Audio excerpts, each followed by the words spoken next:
Trump తన close aid Sergio Gor ని India US ambassador కింద నామినేట్ చేస్తున్నాడు. ఇంకా యుఎస్ సెనెట్ దీన్ని అప్రూవ్ చేయనుంది. అయితే ఈ లోపు వైట్ హౌస్ ని హెడింగ్ చేస్తాడు అని చెప్తున్నారు. అయితే ఇతను ట్రంప్ కు చాలా సన్నిహితుడు. ట్రంప్ చాలా ఓపెన్ గా చెప్పాడు, I can trust on someone wholly అని చెప్పి, అంటే చాలా గుడ్డిగా నమ్మేస్తాను ఇతన్ని అని చెప్పి అంటున్నాడు.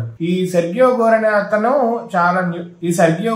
అతను రీసెంట్ గా న్యూస్ లో కూడా వచ్చాడు. ఏంటంటే ట్రంప్ కి ఎలాన్ మస్క్ కి మధ్యలో విభేదాలు గొడవలు రావడానికి one of the major reasons white house లో గొడవలన్నిటికీ రావడానికి అని ఈయన మీద అలిగేషన్స్ కూడా ఉన్నాయి.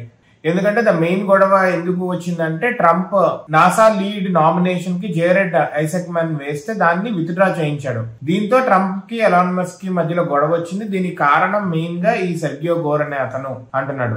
ప్రస్తుతం యుఎస్ భారత్ మధ్య టెన్షన్స్ చాలా సీరియస్ గా ఉన్నాయి. డికేడ్స్ వైజ్ ఇంత ఘోరమైన టెన్షన్ పరిస్థితి ఎప్పుడూ లేదు. అట్లాంటి పరిస్థితుల్లో ఈ సెర్గియో గోర్ అనే అతన్ని యుఎస్ కి ఇండియాకి మధ్యలో అంబాసిడర్ కింద పంపించడం అనేది ఒక కీలక అంశం. అండ్ ఇతను బాగా ట్రంప్ కి సన్నిహితుడై ఉండటము, ట్రంప్ ఏది చెప్తే అది బ్లైండ్ గా చేస్తాడు అనే నినాదంతో ఇతను పనిచేస్తాడు అని ఈయన్ని నియమిస్తున్నాడు ట్రంప్. చూడాలి ఇతను వస్తే మెరుగుపడతాయా, ఇంకా ఘోరంగా తయారవుతుందో భారత్ అండ్ యుఎస్ మధ్యలో relationship. We have to wait and see.